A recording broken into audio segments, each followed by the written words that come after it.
오늘은 하나님께 속한 영이라는 제목으로 말씀드리도록 하겠습니다. 원주 좋은 교회를 지켜주시는 모든 성도님들을 축복합니다. 네, 여러분들이 하늘의 상이 클 줄 믿습니다. 작은 교회에 나온다는 게 더 쉽지가 않은 건데, 작은 교회에 나와서 믿음을 지키고 있는 것이 분명히 하나님께서 더 큰 상을 주시리라 저는 믿습니다. 네, 저는 그런 확신이 요즘 들어요. 어제 저는 어린이 전도협회 꽃잔치에 갔다 왔습니다. 네, 매년 어린이 전도협회가 지역 교회들의 후원을 받아서 믿지 않는 자녀들을 초대하고 그렇게 꽃잔치들을 합니다. 올해는 원주 중앙도서관 앞에서 부스를 만들고 다양한 놀이와 선물을 나눠주는 행사를 했어요. 제 아내와 막내딸 수아는 복음을 전하고 저는 복음 부스마다 사람들을 안내하는 일을 했습니다. 찾아오신 분들이 제일 먼저 부스 창구에, 그러니까 진행자 창구에 와서 순서지하고 티켓을 받아갑니다. 그러면 제일 먼저 들려야 될 곳이 어디냐면 복음 부스거든요. 그런데 이 복음 부스를 가지 않는 거예요. 사람들이 복음 부스를 가지 않고 놀이하는 곳으로 먼저 갑니다. 어떤 사람들은 아이스크림을 나눠주는 곳을 먼저 가려고 합니다. 네, 그렇게 제 앞으로 사람들이 여러 지나갔어요. 가만히 있으니까 안 되겠더라고요. 그들을 어떻게든 복음 부스로 보내야겠다 생각해서 그들을 한테 이렇게 외쳤습니다. 여기에요. 여기입니다. 여기부터 들어가세요. 엄마들하고 아기들의 손을 잡고, 처음 보는 사람인데 손을 박 잡고 여기 가세요 하고 그들을 밀어서 복음 부스 안에 앉혔습니다. 어린이들이 복음을 듣는데 그들의 눈망울이 얼마나 초롱초롱한지, 제가 영접 기도를 하는 모습을 보고 또 영접 기도를 따라하는 모습 보고 너무나 행복했습니다. 저는 그 모습 보고 또 가만히 있을 수가 없겠더라고요. 야, 안 되겠다. 더 많은 사람 불러야겠다. 그래서 또 다른 사람 데리러 막 달려갔습니다. 그리고 한참을 그렇게 하다 보니까 진행 요원들이 없어요. 제가 다 그들을 데리고 복음부스에 다 들여보내고 있었습니다. 저는 어떤 엄마를 한번 봤어요. 그 엄마는요, 아이와 함께 같이 기도를 하더라고요. 따라합시다 하니까 따라하더라고요.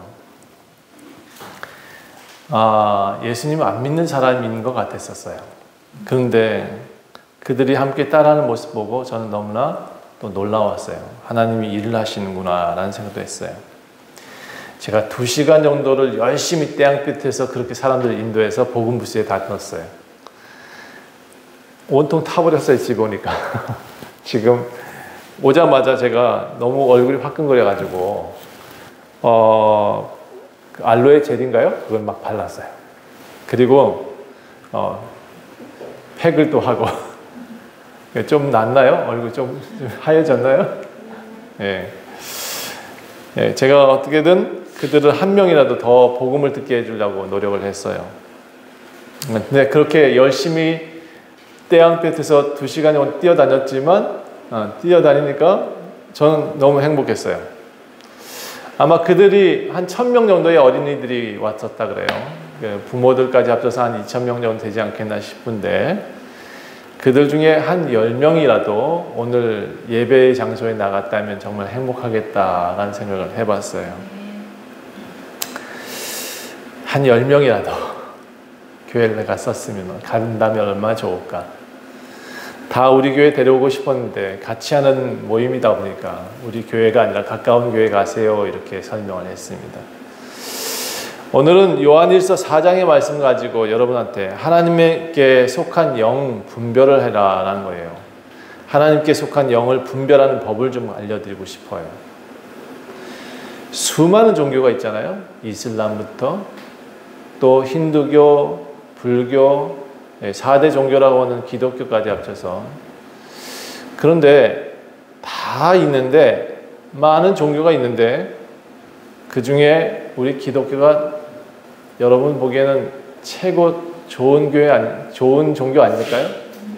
네. 여러분이 보시니까 그럴 수 있지만, 여러분이 믿으니까 그럴 수 있지만, 자, 그냥 객관적으로 제가 설명해 볼게요. 수많은 종교가 있고 수많은 종교 지도자들이 있어요. 그들은 각기 영적인 어떤 존재를 믿고 있어요. 그런데 불교는 고행을 시켜요. 네, 108번 절을 하라 그래요. 혹시 삼보일배라는 얘기 들어봤어요? 네, 3번 걷고 1번 절한다. 네, 그래서 자기들의 죄를 씻고 불교에 귀의한다 이런 마음을 가지고 그렇게 한대요. 그런데 여러분, 그렇게 한다고 사람이 구원을 얻을 수 있을까요? 구원은 단순히 그냥 쉽게 표현할게요. 물에서 건져내는 거예요. 죽을 사람을 건져내는 것을 구원이라 그래요. 세상에 허우적대고 있는 사람을 건져내서 사람답게 살게 하는 것이 구원이에요. 그런데 108번 절을 하게 하고, 예, 삼보일배하게 하는 거, 그게 과연 구원일까요? 사람의 육체를 고통스럽게 하는 것이 과연 구원이 되는가요? 여러분 지금 어느 곳에 꽁꽁 묶여 있다면 여러분 그게 구원이 되나요? 사람 건져놓고 풀어놓아야 되잖아요. 그렇죠? 네, 그게 구원인데, 그래서 여러분 기독교는 사람이 거듭나지 않으면 구원받지 못한다 이렇게 돼 있어요. 하나님 안에서 다시 태어나지 않으면, 그런 마음이 없으면 인생의 참된 의미를 알 수가 없대요. 사람답게 살 수가 없대요. 구원이 뭔지도 잘 모르는 것 같아요. 구원은 놓아 다니게 해라, 이게 구원이에요. 묶여있는 자를 풀어줘라, 이게 구원이에요. 힌두교에서는 더 큰 고행을 요구하더라고요. 어떤 사람은 20년 동안 한 손을 들고 살았대요. 내린 적이 없대요. 어떻게 됐을까요? 여러분 어떻게 됐을까요? 한번 들어볼까요? 여러분 한 시간만 들고 있을래요? 자, 어떻게 될까요? 처음엔 되게 손이 저리고 아파대요. 시간이 지나면 너무너무 아팠대요. 그런데 안 내렸대요. 그러니까 어떻게 됐을까? 한 20년 동안 그렇게 했다는데 그 사람 보니까 손이 빼빼 말랐어요. 자, 그 사람은 깨달음을 얻었을까요? 20년 동안 손 들고 있었는데. 우리도 가끔 주여 하고 손 들고 있잖아. 과연 그렇게 한다고 깨달음을 얻을까요? 자, 의사가 그 사람의 손을 진단을 했답니다. 예, 어떻게 됐을까? 이미 팔 전체에 마비가 왔고 모든 신경이 죽어서 그저 위로 굳어있는 나무 토막이 붙어있는 겁니다 라고 말을 했어요. 과연 힌두교 고행자들은 구원을 얻을 수 있을까요?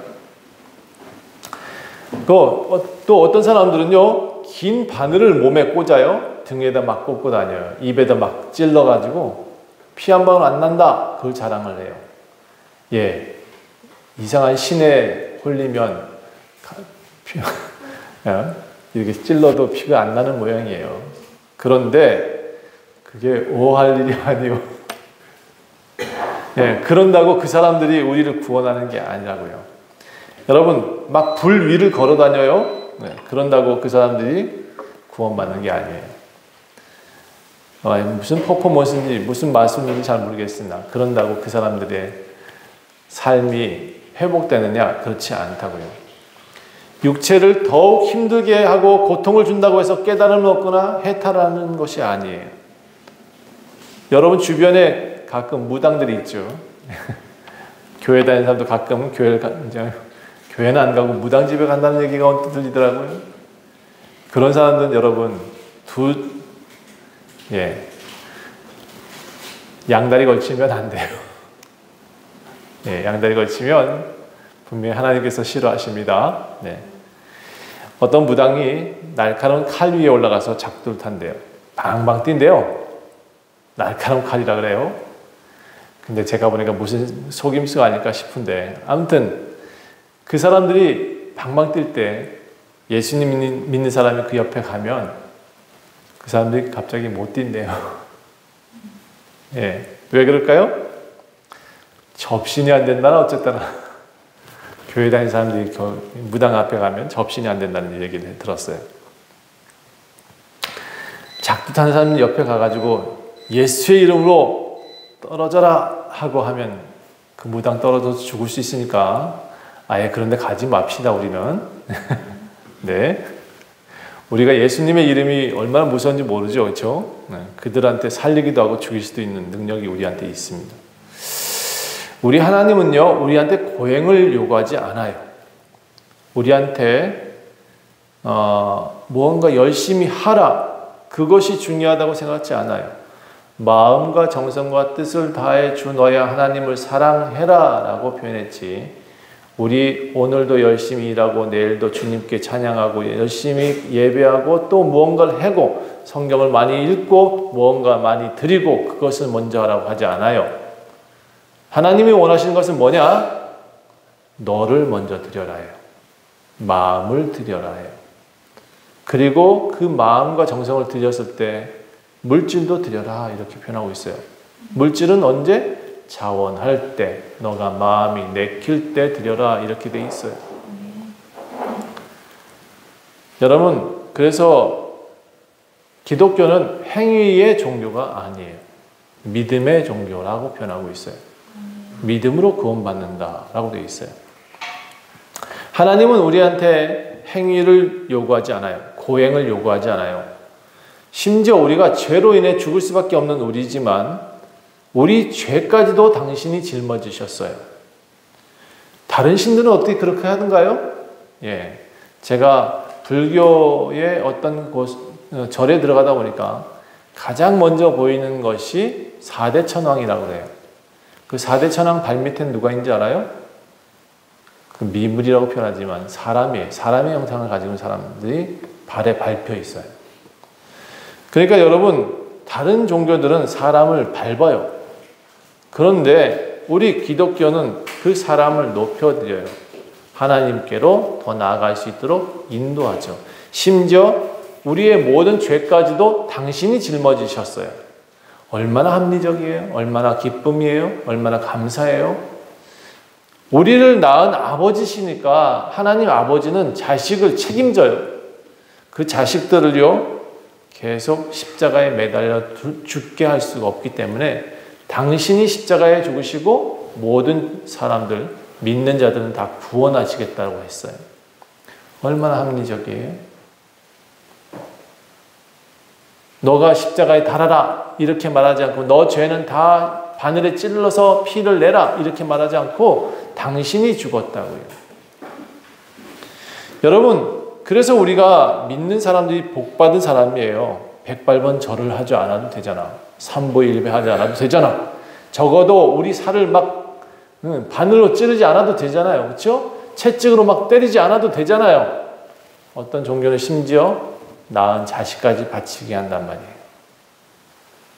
자기가 낳았는데 자기 자식을 바쳐요. 이게 미신이지만 아주 미련한 사람들이 하는 미신이에요. 신의 하나님의 축복을 받기 위해서 자기 자식을 드리는 것은 어리석음이 돼요. 그러나 하나님은 우리를 살리기 위해서 당신의 아들을 내어놓으셨다.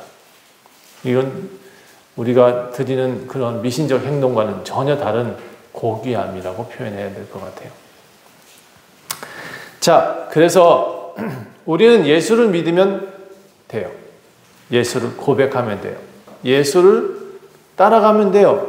이 따라간다는 것을 다른 말로 동행이라고 표현해요. 그분과 손잡고 가는 것을 동행이라고 그래요. 예수님은 우리와 함께 손을 잡고 가기를 원하시지 우리를 끌고 가기도 원하지 않으세요. 우리는 예수님이 우리를 존중하셔서 우리를 먼저 의견을 들어주세요. 기도하라고 그러세요. 너의 의견이 뭐니? 너의 생각이 뭐니? 그리고 그렇게 하나님이 또 응답하세요. 당신의 뜻과 합하면 당신의 뜻을 이루어 주셔요. 물론 우리의 말도 들으시고 움직이신단 말이에요. 기독교는 이렇게 합리적이에요. 그렇게 여러분, 오늘 본문은 사랑하는 자들아 영들을 다 믿지 말아라. 오직 영들이 하나님께 속해 있는지 분별해라. 영이 많은데 하나님의 영인지 미신의 영인지 분별하라고 하고 있어요. 어리석은 종교인들은 다 앞에 사람처럼 사람을 괴롭혀요. 육체를 괴롭혀요. 이단들의 특징이 뭐죠? 집단화시켜요. 모든 사람들을 묶어둬요. 그리고는 계속해서 괴롭혀요. 그게 이단들의 특징이에요. 여러분, 그러니까 우리가 이렇게 잘 분별해야 되는 거예요. 어떤 사람이 진실한 사람인지, 어떤 사람이 진실한 교회인지. 이단을 믿는다 하면서도 무분별하게 행동하는 사람들을 많이 봐요. 모략이라는 말로 사람들을 속여요. 제가 보니까 그들이 전도라는 명목으로 사람들의 이런 사람 저 사람들의 리스트를 다 뽑아가지고 그 사람들을 다 꿰어서 마치 다 아는 것처럼, 기도해서 다 아는 것처럼, 또 그 사람을 위하는 것처럼 속여서 들어와요. 얼마나 사랑스러운지 몰라. 옆에 와서는 간쓰게 다 빼줄 것 같아. 그런데 나중에 보면 그 집의 재산을 다 빼먹는 그런 존재들이 이단들이에요. 여러분, 더러운 것과 깨끗한 것을 분별하지 못하면 안 돼요. 더러운 것과 깨끗한 것은 분별할 줄 알아야 됩니다. 그게 그래야 사람 아니에요, 그렇죠? 죄가 무엇인지, 부끄러운 것이 무엇인지를 분별하지 못하면 사람이 아니에요. 이 이단들은 가정을 깨고요, 부모 자식 간의 관계를 깨어버려요. 무언가 자꾸 깨. 이단들의 특징입니다. 여러분, 이런 신앙들은 정상이 아니에요. 교회에 예수님을 잘 믿는 사람들은 교회에 충성하지 않아요. 예수님을 따라가요. 그러니까 자연히 교회에 모이는 것이 즐거운 거예요. 교회에서 무언가 하지 않아도 괜찮아요. 그들은 예수와 함께 사는 게 즐거워서 교회에 오는 거예요. 우리 원주 좋은교회는 그런 교회가 됐으면 좋겠습니다. 여러분, 우리 무엇 하는 게 중요한 것이 아니라 우리 누구와 함께 하느냐가 굉장히 중요한 거예요. 여러분, 그러니까 죄가 오면 굉장히 껄끄러워야 되거든요. 우리가 정상인 같으면 더러운 것이 오면 피해야 되잖아요. 그렇죠? 그런데 이 죄에 너무 익숙해져 있어요. 너무나 많은 사람들이 죄에 익숙해져 있는 것을 봐요. 여러분, 남들하고 사람들하고 대화 안 되면 우리는 바본가요? 제가 보니까 엄마들끼리 모여가지고 열심히 수다를 떨어요. 뭐 예수님에 관한 얘기는 하나도 안 하죠. 믿는 사람이나 안 믿는 사람이나 그곳에 모여가지고 뭘 하는지 알아요? 우리 아들은 뭐고, 어떤 사람이고, 우리 집안은 어떻고, 그게 뭐가 중요한데. 그렇죠? 저는 참 이상해요. 그분들의 수다에서 정말 무언가 알맹이가 있느냐. 솔직히 남자라서 그런지 모르겠는데 뭔가 의미 없는 말들을 그렇게 많이 하면서도 하루 종일 얘기하는데, 그것도 왜 그렇게 얘기를 하는지 모르겠지만 교회를 나와야 되는데 요즘 너무 커피숍이 너무 잘 되는 것 같아. 교회를 커피숍을 만들어야 될까 봐. 여러분, 정상인들은 하나님을 찬양하고 교회를 사랑하고 가정 이야기를 합니다. 남편의 자랑을 합니다. 아내의 자랑을 하죠. 제가 어떤 자리에 앉았다가 확 일어나고 싶을 때가 한두 번이 아니니까 어쩌다가 우연찮게 커피숍에 앉았는데 옆에 사람 말을 듣게 되면 도저히 들을 수가 없어요. 그들이 하는 말은 거의 말이 아니야. 말이 아니에요. 제가 정치인들 별로 좋아하지 않아요. 왜냐하면 그들은 항상 거짓말을 하기 때문에. 믿을 수 없는 거예요. 왜? 거짓말을 하기 때문에. 제가 요즘 어떤 분하고 통화를 자주 하고 있는데 그도 어떤 목사님 때문에 정말 힘들어한대요. 왜냐하면 그 목사님이 자기를 좀 도와다오, 자기 살게 해다오 해가지고 살려줬대요. 그런데 항상 자기 돈만 챙긴다는 거예요. 아니, 살게 해줬는데 왜 자기 돈만 챙기냐고요. 그러니까 여러분, 거짓 영들을 분별할 줄 알아야 돼요. 그래서 오늘 영 분별 방법, 진짜인지 가짜인지 한번 정확하게 분별할 수 있는 방법을 좀 가르쳐 드릴게요. 첫 번째, 이 세상에 거짓 선지자들이 많아요. 옳은 지도자가 있긴 있죠. 그런데 거짓 선지자들도 많다. 그러니까 잘 살펴보아야 된대요. 거짓 선지자들의 삶을 보면 알 수 있대요. 그들의 말하는 모습을 보면 알 수 있대요. 물론 말은 잘해. 누구나 옳은 사람이나 나쁜 사람이나 말은 다 잘해. 그런데 항상 뒷모습이 달라. 옳은 사람은 앞모습과 뒷모습이 같지만 나쁜 사람은 앞모습은 밝은데 뒷모습은 어둠이다. 그래서 여러분 거짓 영들을 잘 살펴봐야 돼요. 그들의 뒷모습이 만약 성추행이 있고 도덕적 해이가 있고 갑질이 있고 분열이 있고 돈 문제가 나오고 겁박하고 이런 모습이 보인다. 이런 사람들이 이단들이에요. 이런 사람들이 이단이에요. 앞에서는 말을 잘하고 하나님을 믿으라고 말하는데 집에 가서 부인하고 싸우고 이런 사람이 이단이에요. 그렇다고 목사님 맨날 참아야 되냐? 네, 참아야죠. 목사는 하나님 말씀 전하고 있으니까 참긴 참아야 됩니다. 자, 이단들의 수법이 다 비슷해요. 근데 조금 과해지잖아요. 반말해요, 사람들한테. 아니, 대놓고 반말해요. 강대상 앞에서도 막 반말을 해요. 여러분, 이런 사람들이 이단이에요. 교회 목회자라고 하지만 성도들을 자기 종부리듯이 해요.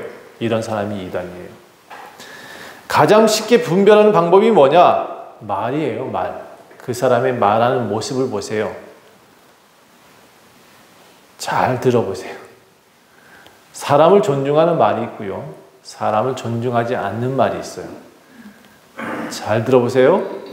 어떤 사람은 싸가지가 없어. 말할 때마다 싸가지가 없어. 그런 사람은 여러분 하나님을 믿는 사람이 아니에요. 하나님 믿는 사람은 항상 사람들을 존중하게 돼 있고 타인을 높여요. 그래서 아무리 성도들이 많다 해도 목회자가 점잖해요. 그런데 성도들이 많잖아요. 그리고 뭔가 좀 유명해졌다 한 사람들 말투를 들어보세요. 저는 싸가지가 없어요. 그래서 딱 듣기가 싫어요. 아무리 옳은 말을 해도 그 사람 말을 탁 닫아버리고 싶어. 그러니까 악한 자들의 가장 큰 특징이 뭐냐? 달콤하거나 독설이 많거나 아무에게나 막말하는 것. 그런 사람일수록 거짓 선지자일 가능성이 많습니다. 요즘 대통령의 비선 실세가 누군지 아시죠? 그 사람도 싸가지가 없지만 하여튼 천공이라는 사람도 하나 있습니다. 이런 사람은 말투 한번 들어보셨나요? 뭔가 자기가 뭔가 안다고 하는 사람이라고 했는데 말투는 영 아닌 것 같아요. 그러니까 여러분 그런 사람들 모두 거짓 영을 믿어서 그런 현상이 나타나는 거예요. 사단들이 그렇게 가르치는 거예요. 그러므로 여러분 하나님의 영과 거짓 영들의 분별은 말과 행동에 있습니다. 행동도 앞모습이 아닌 뒷모습의 모습이 아름다운 사람은 하나님의 영을 가진 사람이고 뒷모습이 아름답지 못한 사람은 거짓 영에 따르는 사람이에요. 우리가 가장 하나님의 영이다라고 정확히 알 수 있는 사람은 예수를 시인하는 거예요. 그 하나님의 영은 하나님께 속한 영은 예수를 시인해요. 그런데 자신이 불리한 상황이 와도 예수를 시인할 줄 알아야 돼요. 예수 믿는다고 하고 신앙 고백을 했어. 그런데 뒤에 가서는 나 예수 안 믿어. 다 똑같이 교회 다니는 거야. 그냥 위안 삼으러 가는 거야. 이렇게 말하는 사람들. 이 사람들은 예수 믿는 사람이 아니에요. 거짓의 영이라고 표현하고 있는데 적그리스도는 예수님을 시인하지 않아요. 이게 무슨 얘기냐 말하면 말은 해. 말은 예수님 믿어요 라고 말했는데 뒤에 가서는 안 믿는 사람들이에요. 예수님을 말로는 하지만 뒤에서는 안 믿는 사람들을 우리는 적그리스도라고 말할 수 있어요. 이단만 적그리스도가 아니에요. 진짜 그리스도인들은 입으로 예수를 믿는다고 고백을 해요. 그리고 삶이 그 증거를 나타내요. 그 사람이 예수 믿는지 안 믿는지.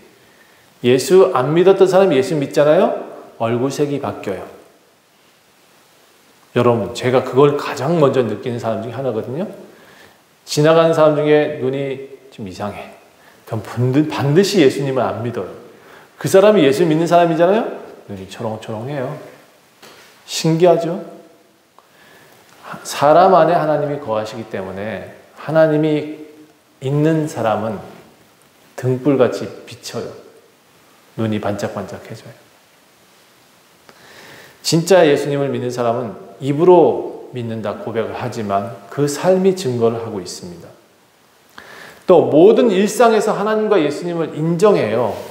그래서 교회 다니는 사람들이 기도하잖아요. 밥 먹을 때. 그렇죠? 저는 사실 그렇게 행동만 하는 것 별로 좋아하지는 않아요. 표시만 내는 거. 그러려면 차라리 밥 먹을 때 기도하지 마요. 표시만 내려면. 그런데 저는 모든 일상에서 전 걸으면서 기도하거든요. 매번 하나님과 함께 사람이 계시다, 이분이 계시다라는 것처럼 저는 대화합니다. 무슨 문제가 있든지 그분과 함께 대화하려고 노력을 해요. 여러분, 예수 그리스도께서 육체로 오셔서 십자가에 죽으시고 장사든지 사흘 만에 죽으심 다시 살아나셨다? 그것을 입으로 고백할 줄 아는 사람이 신앙인이라고 표현하고 있어요. 진짜 믿는 사람들은 길에서도 예수님을 믿는다 그러고 커피숍에서도 예수님을 믿는다 그러고 뒤돌아서서도 예수님을 믿는다고 해요. 그래야 된다고. 어제 제가 답답한 뉴스를 하나 봤는데요. 강북의 어떤 아파트가, 대단지 아파트가 한 500세대 이상 돼 보였어요. 양쪽이. 그런데 길 하나를 공통으로 쓰고 있대요. 이 자동차 넘어가는 그 요철 있잖아요. 이걸 뭐라고 표현해요? 자동차, 하여튼 요철 같은 거. 이거 넘어갈 때 쿨통 넘어가잖아요. 방지턱이라는, 갑자기 생각이 안 나서. 그게 부셔졌나 봐요. 그랬더니 양쪽이 같이 쓰니까 서로 이거 하나 돈 같이 내서 고치자 이렇게 얘기를 했나 봐. 한쪽 동대표가. 그런데 저쪽 동대표가 그거 당신이 고치시오. 당신들이 더 많이 다니니까. 이러고는 돈을 안 냈대요. 어떻게 됐을까?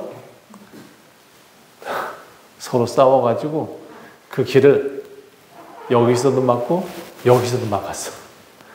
못 다니게. 아주 383 걷더만요. 같은 동네에서 왜 그래야 됩니까 도대체? 그렇죠? 저는 예수 믿는 사람들이 아닐 것 같아요. 그 사람들은. 만약 예수 믿는 사람들이라면 그런 행동을 할 수가 없어요. 차라리 내가 방지턱을 설치하고 말지. 그렇지 않아요? 왜 싸워 거기다가. 동대표들이 싸워가지고 노약자들이 노약자들 다니지도 못하게 통행로를 막고 383을 걷어요. 여러분, 이게 대한민국과 북한의 우리나라 현실이에요. 아주 사소한 것 하나 때문에 이렇게 싸우고 있는 거예요. 그러니까 여러분, 예수님 믿으면 저 383이 무너질 줄 믿습니다. 우리 예수님을 확실히 믿으면, 우리가 기도하면, 또 진짜 사랑을 나타내면 저 383도 무너질 줄 믿습니다. 여러분, 예수 믿지 않는 사람들의 사회 어떤 사회냐? 서로를 이해하지 못하는 사회입니다. 분열하고 분단하는 것을 즐겨합니다. 사단 마귀가 제일 좋아하는 일들을 합니다. 서로 싸우고 비난하고. 그것이 악한 영들의 모습입니다. 그러니까 우리가 밖에 나가서 싸우는 모습 보이면 안 돼요. 우리는 그들을 사랑할 수 있는 모습으로 어떻게든 화해하려고 노력해야겠죠. 그렇다고 맨날 속지는 말고 속으란 얘기는 아니고. 자, 요한일서 2장에서 보면 적그리스도의 특징을 잘 설명하고 있어요. 교회를 다니던 사람들이나 교회를 다니지 않는 사람이나. 교회를 다니지 않는 사람은 예수님 부정하는 것 당연하다고 느낄 수 있지만 교회 다니는 사람도 밖에서는 예수님을 부인한다는 거예요. 적그리스도의 특징이에요. 적그리스도는 예수님을 모른다 하는 사람이 적그리스도인 거예요. 기존 교회를 또 부인해요. 이제 이렇게 교회 잘 다니는 사람들을 부인해요. 그리고 예수 그리스도가 하나님의 아들이 아니고 선지자라고 말을 해요. 적그리스도인들은 다 뭐라고 하냐면 예수님은 모세와 같은 이고 누구와 같은 이고 그 중에 하나의 선지자지. 그래서 이 땅에 새로운 선지자가 났어. 이만희가 그렇다네. 누구가 장길자 그렇다네? 이렇게 말하는 자들이 다 적그리스도의 특징이에요. 예수를 부인하는 것은 하나님을 부인하는 거예요. 그들이 행동으로 기존 교회를 공격하며 나타나는 모습을 보면, 기존 교회를 공격하는 모습으로 나타나면 그들이 적그리스도임을 확신하게 만들어주는 거예요. 예수를 시인하지 않은 영은요, 예수를 시인하지 않는 영은 하나님께 속한 영이 아니기 때문에 적그리스도의 영이라고 표현할 수 있어요. 세상에 속하지 않은, 이 사람들은 다 세상에 속해 있다고 표현했어요. 성경은 적그리스도는 하늘에 속해 있는 게 아니라 세상에 속해 있대요. 그래서 이 사람들은 맨날 싸워, 맨날 속여, 맨날 전쟁을 해요. 그리고 세상은 이미 그들한테 속해 있기 때문에 이 세상은 누구의 말을 듣느냐? 저들의 말을 들어요. 우리가 무슨 말을 하면요, 사람들은 비난을 해요. 왜? 우리는 하나님께 속해 있기 때문에. 자기들의 부류가 아니거든.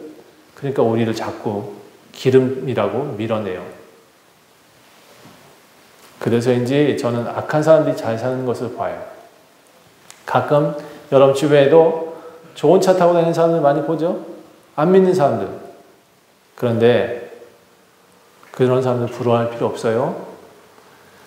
우리는 바보처럼 가난하고 바보처럼 주일날 매일 나오고 꼬박꼬박 교회에 나와서 예배드리고 그게 미련함으로 보이나요? 저들은 그렇게 보일 수 있지만 우리는 매주 나올 때마다 하늘의 상을 쌓고 있는 거잖아요. 하늘의 보화를 쌓고 있어요. 여러분, 이게 이 땅에 지금 잠시일 뿐인데 제가 어제 그저께도 돌아가셨다는 분의 이야기를 듣거든요. 저는 매일 단톡에 한 분씩, 카톡에 한 분씩은 다 올라와서, 또는 이렇게 제가 페이스북을 하니까 페이스북에 매번 한 분씩은 돌아가셨다고 올라와요. 매일. 그러면 우리는 그런 날이 안 올까요? 그러니까 저렇게 잘 산다고 부러워하지 말아요. 저들은 이미 이 땅에서 심판을 받은 사람들이라고. 이 땅이 끝이에요. 어쩌면 이 땅이 끝이 아니고 그 사람들은 저 땅에 가면 고통밖에 없어요. 우리는 이 땅에서는 좀 어렵게 살았을지 몰라도 하늘에서는 상을 받을 수 있는 존재들이에요. 이것을 믿어야 돼요. 돈 많은 사람들이 장례식장 가보셨나요? 자식들이 싸워요. 돈 없는 사람들이 장례식장 가보셨나요? 자식들이 서로 안고 위로해요. 여러분, 누가 천국에 살고 있는 겁니까? 재산 상속 문제로 싸우는 집이 천국입니까? 아니면 서로를 위하며 서로를 위로해주는 집이 천국입니까? 여러분, 우리는 이미 하나님 나라에 살고 있는 거예요. 돈은 없지만 교회가 있고 서로 이해하고 서로 사랑할 수 있는 형제가 있고 서로 이해해주고 사랑해줄 수 있는 지체가 있는 것, 그게 교회 아닙니까? 그렇죠? 여러분 이미 하나님께 속해 있기 때문에 세상을 이긴 사람들이라고 성경은 말해요. 여러분 안에 계신 예수 그리스도는 세상의 어떤 존재보다 큰 영향력이 있는 분이세요. 그분은 세상의 악한 영을 이기신 존재세요. 그러니까 여러분은 하나님 말씀을 듣고 하나님 말씀대로 삽시다. 좀 미련하게 삽시다. 하나님께 속한 자들은 하나님께서 원하신 삶을 살아간다라고 말하고 있습니다. 하나님께 속하지 않은 사람들은 우리를 손살을 쳐요. 우리 말을 듣지도 않아요. 이 단순한 차이점 때문에 우리는 진리의 영과 미혹의 영을 구분할 수가 있어요. 진리의 영은 하나님 말씀을 들으러 해요. 심지어 교회 안 다니다가도 예수를 믿겠다고 하는 사람들의 착한 마음을 가진 사람들은 예수께 나아오잖아요. 그런데 미혹의 영을 좋아하는 사람들, 세상에 속한 사람들은 교회를 절대로 안 나와요. 자기들이 내일 죽을지도 모르면서 그렇게 살아요. 자, 두 번째, 하나님의 영을 가진 사람은 영 분별하라 했잖아요. 하나님의 영을 가진 사람은 사랑할 줄 알아요. 근데 이 사랑이 진짜 무엇인지 잘 모르는 것 같아요. 여러분, 사람은요 원래 사랑이 없는 존재예요. 태양이 빛이 있어서 우리가 비치는 거지, 우리가 거울이 되면 비춰지는 거지, 우리는 본래 그렇게 사랑을 많이 베풀 수 있는 존재가 아니라고 성경은 말해요. 사랑의 근본이 어디 있느냐? 원래 우리 하나님은 사랑이셔요. 그래서 우리는 그분을 닮았기 때문에 사랑할 수 있는 존재가 된 것뿐이에요. 다만 하나님이 없으면 어떻게 될까요?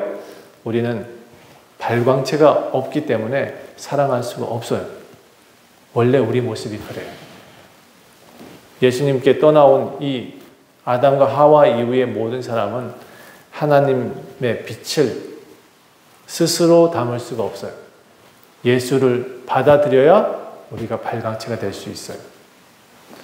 그러므로 여러분, 서로 사랑하라, 이 말은 제가 처음엔 용어가 너무 낯설었어요. 예수 안 믿었을 때, 얻을 때. 아니, 예수를 믿어도 좀 한참 동안 이것이 이해가 안 됐어요. 일반적으로 사랑한다는 것은 서로 좋아한다는 그런 말인데, 진짜 사랑하라 라고 하시는 그 말씀의 메시지에는, 나중에 알게 됐는데, 예수가 내 안에 들어오면 내가 사랑할 수 있는 존재가 되는 거다라는 것을 알게 된 거예요. 세월이 지나고 이만큼 살면서 하나님을 깊이 알게 되고 나니까 사랑은 내 안에 존재하는 것이 아니라 하나님이 내 안에 거하실 때만 나타내는 거다라는 것을 알게 됐어요. 그래서 오늘 본문 4장 9절부터 11절까지 있어요. 한번 같이 읽어봅시다. 4장 9절부터 11절까지. 찾으셨나요? 다 같이 9절부터 시작. 하나님의 사랑이 우리에게 이렇게 나타난 바 되었으니 하나님이 자기의 독생자를 세상에 보내심은 그로 말미암아 우리를 살리려 하심이라. 사랑은 여기 있으니 우리가 하나님을 사랑한 것이 아니요 하나님이 우리를 사랑하사 우리 죄를 속하기 위하여 화목제물로 그 아들을 보내셨습니다. 여러분 11절도 다시 읽어야 되겠네요. 같이 시작. 사랑하는 자들아, 하나님이 이같이 우리를 사랑하셨은즉 우리도 서로 사랑하는 것이 마땅하니라. 그러므로 여러분, 예수님이 아들을 내어주신 것 같이 그렇게 사랑하셨기 때문에 우리도 사랑할 수 있는 존재다라고 말하고 있어요. 이 사실을 아는 사람들만이 진짜 사랑을 할 수 있는 거예요. 사랑할 수 있는 존재가 되었으면 좋겠어요. 우리는 스스로 사랑하는 것이 아니라 하나님의 사랑을 받은 사람인 것을 꼭 믿었으면 좋겠어요. 여러분, 죄를 속하기 위해 화목제물로 아들을 보내셨다. 이게 사랑의 끝판왕이라고 표현하고 싶어요. 사랑하려면 이렇게 사랑해야 되는 거죠. 그렇죠? 제가 어느 경찰관의 은퇴를 앞두고 일어난 사건에 대해서 한번 깊이 읽었던 것 같아요. 어떤 사람이 경찰관이 출동을 했어요. 싸움이 났다 그래서. 근데 그 싸움을 말리다가 경찰관이 칼에 찔렸어요. 그리고 죽었어요. 장례식장에 당시 싸움을 했던 사람, 찌른 사람은 감옥 갔겠죠. 근데 싸움을 했는데 살려준 이 사람은 그 자리에 나타나질 않았어요. 장례식장에 나타나질 않았어. 자식들과 아내들이 다 슬피 울고 있는데 원통하다라고 하고 있는데 그는 나타나지 않았어요. 그는 나중에 장례를 마치고 부의화면을 열어봤는데 거기에 한 500만 원의 돈과 함께 편지가 하나 적혀 있더래요. 뭐라고 써 있느냐면, 당신의 아버님 때문에 제가 살았습니다. 두 번째 인생을 살게 되었습니다. 찾아뵙고 싶은데 도저히 용기가 나지 않습니다. 죄송합니다. 대신 제가 열심히 살겠습니다. 그분의 목까지 열심히 살아서 보답하겠습니다. 여러분, 이 메시지를 보고 그 경찰관 가족들은 한참을 울었다 그래요. 그 편지지를 받고 한참을 부둥켜 울었다 그래요. 아버지의 희생이 결코 헛되지 않았다라는 것을 믿었다고 그래요. 여러분, 우리가 사랑하자 하는 것은 단순히 사랑하자는 것이 아니에요. 서로를 위해 죽을 수 있는 만한 사랑이 진짜 사랑일 수 있어요. 서로를 그런데 죽을 수 있으려면 이해할 줄 알았으면 좋겠어요. 십자가에 죽으신 그 사랑을 우리는 이해해 주셔야 됩니다. 그러므로 여러분, 우리가 누구든지 예수님을 하나님의 아들이라고 시인하고 그분을 예배해야 합니다. 그렇게 하면 하나님께서 우리 안에서 살아 역사하시고요, 우리는 그분 안에서 사랑을 누리며 살아갈 수 있습니다. 자, 사랑은 더 단순하게 표현할게요. 사랑은 하는 것이 아니라 누리는 것입니다. 예수 안에 있을 때 누리는 걸 사랑이라고 표현할 수 있습니다. 예수 안에 있는 사람만이 그래서 사랑을 누릴 수 있어요.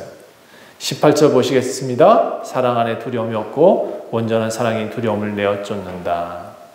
누구든지 하나님을 사랑하노라 하고 그 형제를 미워하면 하나님을 거짓말하는 자가 되게 하는 것이다.